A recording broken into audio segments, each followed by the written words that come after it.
Is there something that you wish you had the nerve to do?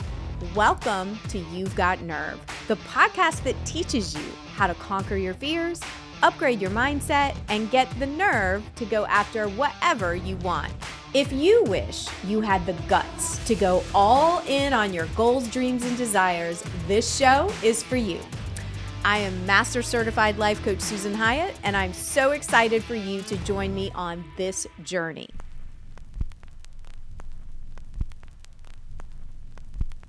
Today's guest is Rachel Levine. So Rachel is a psychotherapist, a teacher, and an attorney.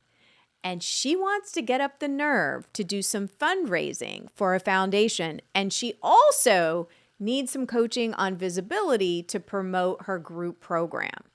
And this really speaks to me because she's a woman trying to get up the courage to be visible enough to raise money to help improve people's lives post-prison.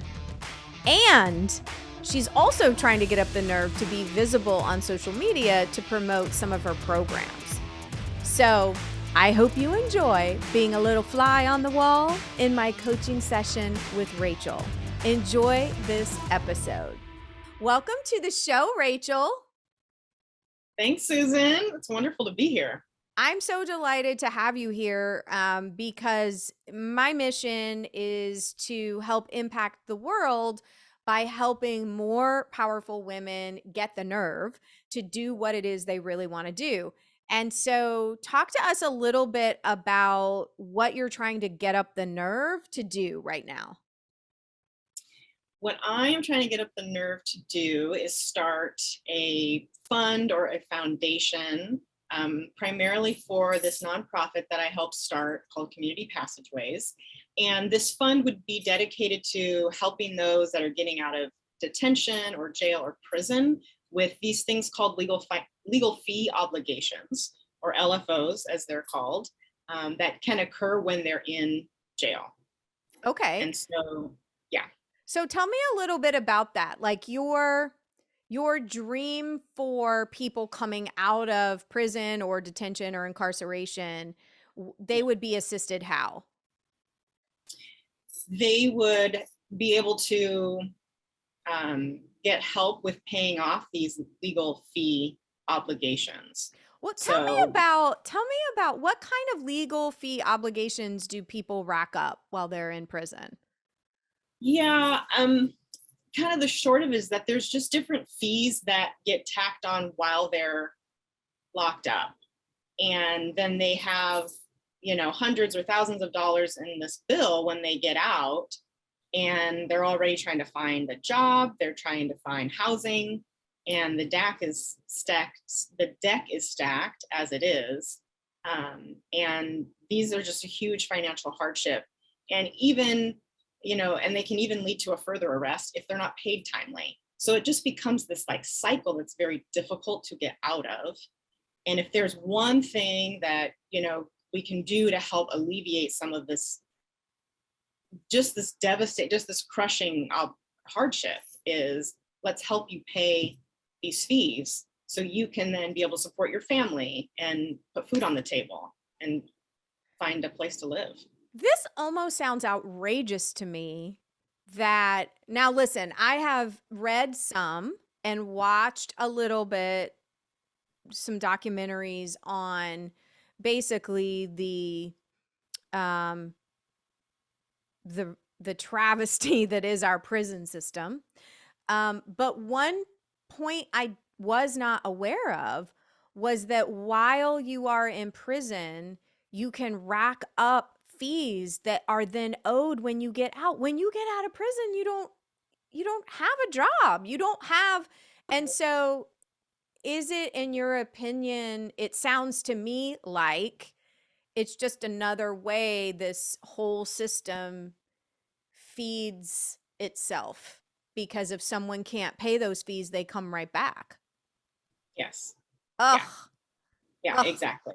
It's so difficult once you get in. It's so difficult without friends or family or some type of help to be able to get out and stay out. And that's one of the things I love about this nonprofit, is that they are consistent and committed for the long haul, so that their participants don't ever have to go back.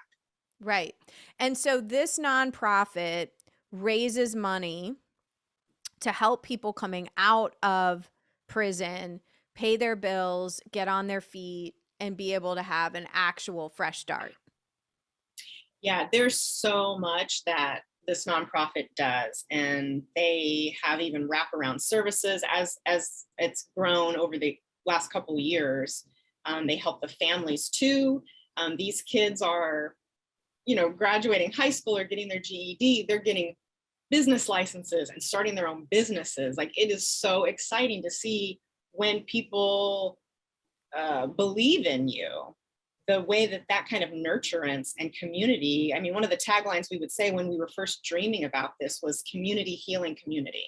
That's what we Mm, wanted. mm, I mean, in the early days, I think it's probably still going on now.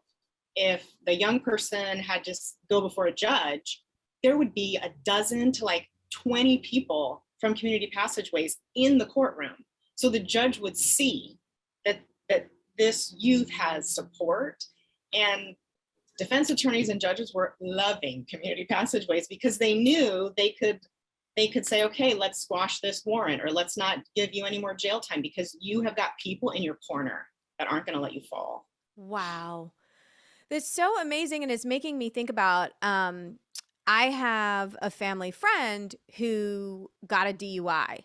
And where I live, there is, for first time offenders, you can do a diversion type program, but it's a program where you pay a weekly fee to blow into a monitor Huh. and to prove that you're not consuming alcohol. And what my friend came to understand was that the monitoring company, the president of the monitoring company that is charging exorbitant fees, is friends with the judge that gave this company an exclusive, basically, monopoly on monitoring drug and alcohol offenders, if you want to call it that. And there has been, our local newspaper, a journalist won a huge award for writing an expose about how the stories of people who entered into this program but couldn't keep up with the fees. And if you don't pay your bill, you get a probation violation. And then, they would basically make all this money off people, or similar to how you're saying, like, these folks are coming out of jail with all of these bills that they can't afford to pay. And similarly, there are people like trying to clean up their lives that, if they miss a test or they miss a bill, like the fees keep racking up, the late fees and that sort of thing. And so it's really, the more I learn about what actually goes on with our justice system and our prison system, it's outrageous. And so what rewarding work to be able to help these kids. So what is it that is your dream for this? Like, if we're talking about a dream scenario for what you want to create, what will happen?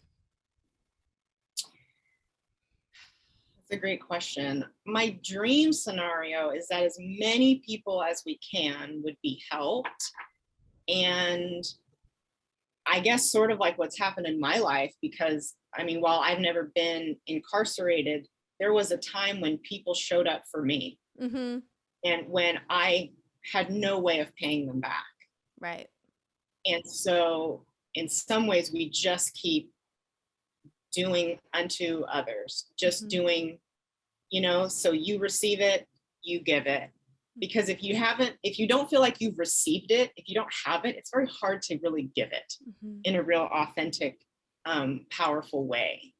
And so for folks to come out of incarceration to know that people have been thinking about them, Yeah. and for them then to be able to flourish. Because the people that are coming out, they have dreams, they have such skills and talents, and to be able to feel like they can throw the weight of these fees off of them and then run for their goal, they can open their business, they can help the people that are on their hearts to help. Like that it just becomes this ripple effect. Oh, it's so beautiful. So what needs to happen in order for that dream scenario to become real? You need to raise money, or you need to, like, what are you getting up the nerve to do here? Yeah. I mean, finding somebody that knows all the ins and outs of starting a foundation. I mean, I am an attorney, but that's not what I do. And Mhm. so, but finding somebody that knows how to do that, and yeah, and figuring out, and just, and again, being willing to be seen and get out there. Yeah, asking people for money. And because this is a controversial topic, Mm. there will be some people that, and really what it is I'll be stating an opinion, Mhm. very evident one. And there's some people that have a differing opinion of, you know, let them pay their own fees or something like that. And so just being willing to receive any kind of, backlash, and but have my vision front and So center still. so it's really twofold. It's twofold here. So it's the practical side of who can I approach that knows how to do this and get the answers that I need, but it's also getting up the nerve to become visible and ask for money and debate or have conversations with people who might not agree. Yes. Yes. And so what goes through your mind in terms of being a woman who's visibly raising money for this mission? Mm. What comes to mind, you said? Yeah, in terms of that holds you back. Yeah. Just the, just, I guess, the, like, just any, like, negative energy, I guess, that would be Mm. coming towards me and this, I mean, and this endeavor. And, and probably maybe even the fear that somehow it could be thwarted, or yeah. Mm. So negative energy directed at you because of what you're doing, and then also people squashing this dream. Yeah. That's what worries you.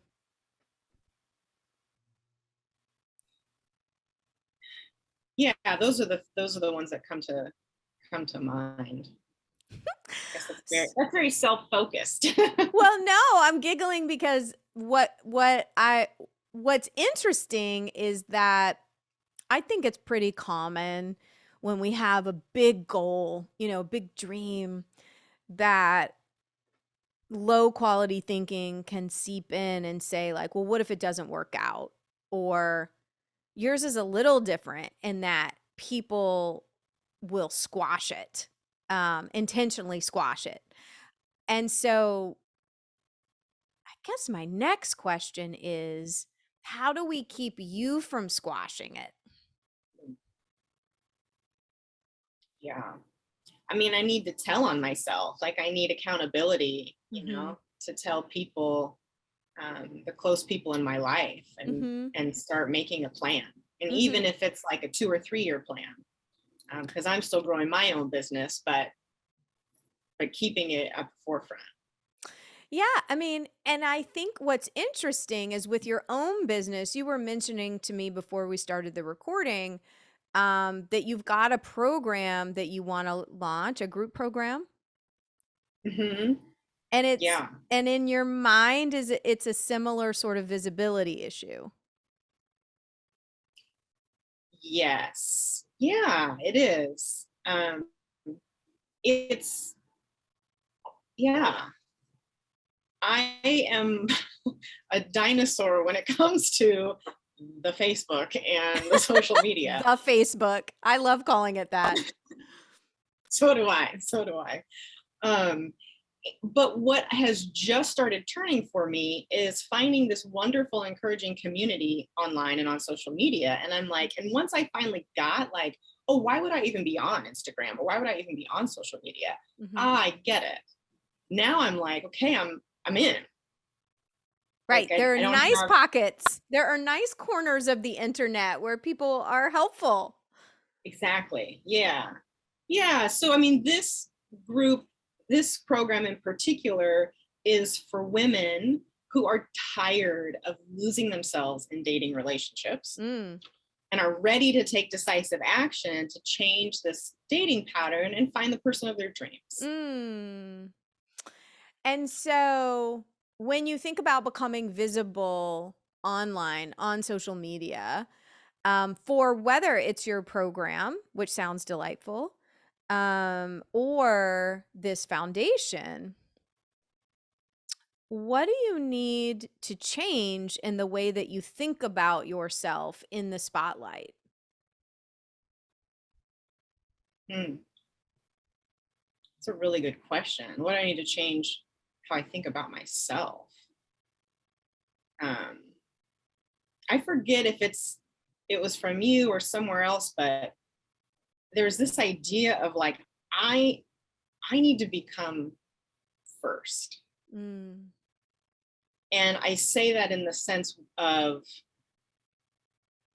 what am how do I live on purpose and what even is my purpose and my mission? That needs to rise above any fears of, you know, some heckle or troll or whatever on the internet. And Mm. yeah, so I feel like I need to elevate my view of myself, to be honest. Yeah, I mean, I think what's interesting is that we can really dull down and dim our light for fear that it will attract criticism or a troll or someone who disagrees with us, when that's going to happen no matter what we do as women.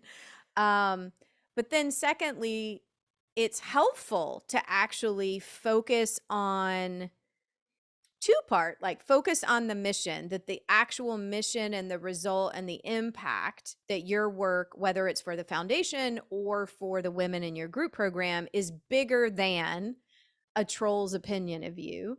And then also your opinion of you, that you are called. I mean, right? Like, there are so many people that I talk to about different dreams that they have every single day. And a lot of the entrepreneurs that I talk to have a similar dream, and that they want to have a successful business. But by and large, people's cravings and dreams beyond just like financial stability or partnership, that sort of thing, can be so interesting and unique to them. And so I'm often like, listen, I've never talked to someone, Rachel, who has the dream of funding a foundation to help incarcerated youth come out and be able to be on their feet. I wish more people, right, honestly, had a heart like that. But you wouldn't be drawn to that mission unless it was meant. Like, you're the one, right?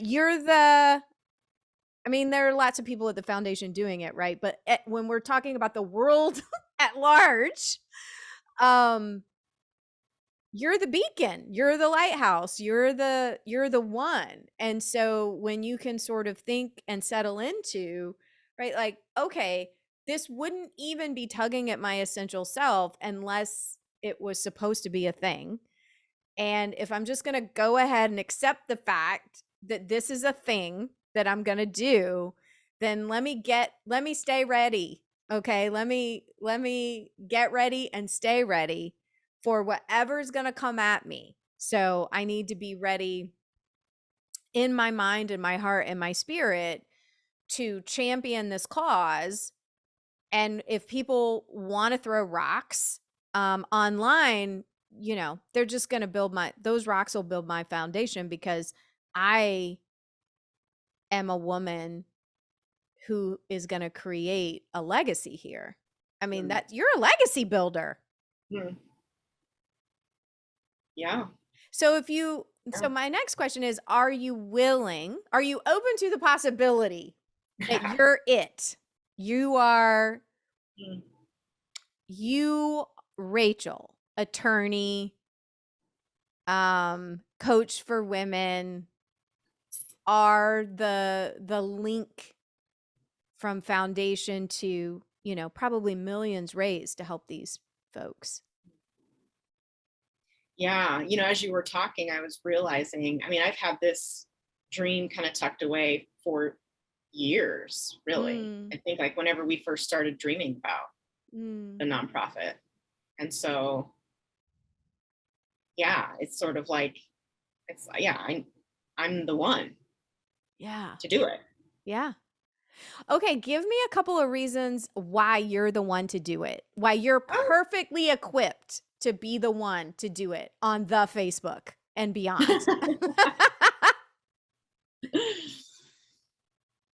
I mean, I'm passionate about this, Mhm, and I there's a lot that I would love to see different about the incarceration system. mhm, Um, and this is just one way that I can put that kind of energy towards creating something and building something rather mhm, than putting my own negative energy about it. mhm, mhm, And so it means a lot to me. And I feel like if I carry it, I will continue to carry it. I mm, will I will see it through, mhm, because it's not really about me at all, but at the very least, it's not just about me. You know, it'll be there to be able to help so many mm. enrich their lives. Absolutely. And what is it, let's say 5 years from now, what would you love to be able to report that has happened as a result of, like, you just getting up the nerve to go for it and see it through? 5 years from now, that we have helped at least 50 people with these LFOs, Mm, and they were able to fill in the blank, mm, buy a franchise, start mm. their own something, go back to school, pursue their dreams. Wow. And, like, the impact of you just sort of filling in the blank of you know, education, businesses, families, like generations healed, Hmm. as a result of this program. Um, I guess my next question is, are you willing to get over your fear of visibility in order for that to happen for 50 folks? Yes, Mm. because even coming on this podcast is part of that. At the Yeah. beginning of yeah, really it is. At the beginning of the year, I did this last year too. I What do I want to do? What do I want to have? What do I want to be? Yeah. And I keep looking at it, and one of the things that it says is be willing to be seen. And I'm like, that was before I had any clue that I would be getting visibility for anything. Mm. So it's like, okay, it's written. Mm. So yeah, we gonna do this. It's time. It's time. Ah! So you sound like a woman who's got nerves. So what's the next baby step on your visibility journey for this?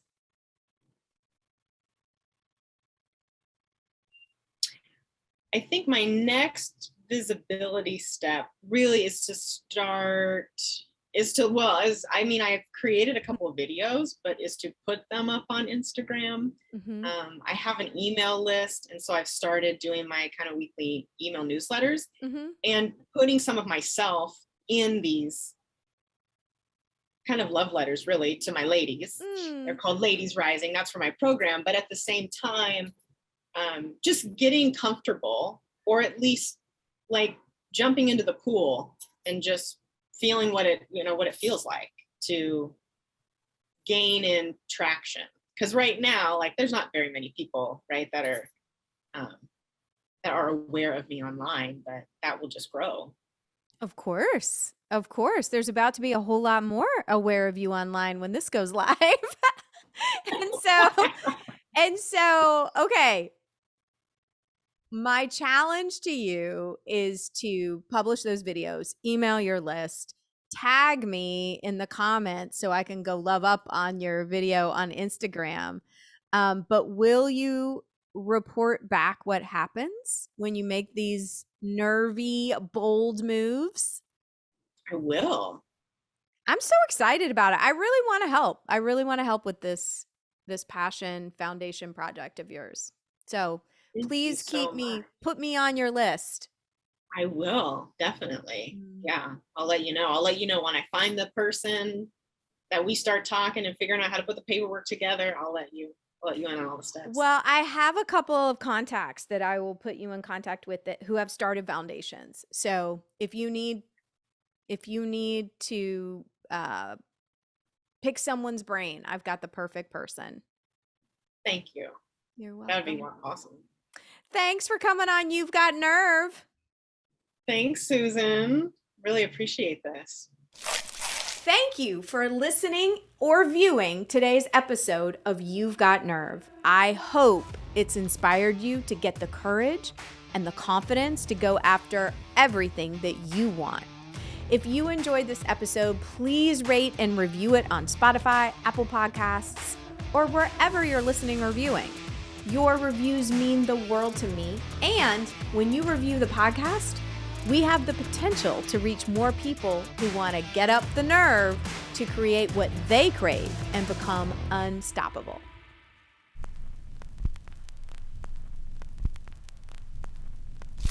Is there something that you need to get up the nerve to do? The first step is saying yes to yourself and yes to what you want and yes to whatever it is that you crave. Enrollment is open for my mastermind programs, and I would love to have you there. By joining one of my mastermind programs, you will be in a community devoted to helping you create the dollars and the delight that you want to see in your own life and in the world. So check out all the details at susanhyatt.co. Excited for the next episode of You've Got Nerve, but don't want to wait a whole week? Listen, get in on the motivational text that I send people every Monday. It'll help you with courage and confidence. Just text me at 812-408-1823. And hey, if you've got a question for me, we're adding some special Q&A episodes of You've Got Nerve in the near future, and we're looking for listeners to participate. So you can send your voice message with your question by visiting you'vegotnervepodcast.com. All right, that's all for today's episode of You've Got Nerve. Now it's time to go and get what you want. More confidence, more money, more energy, more pleasure. Go after your goals like never before because you've got the nerve.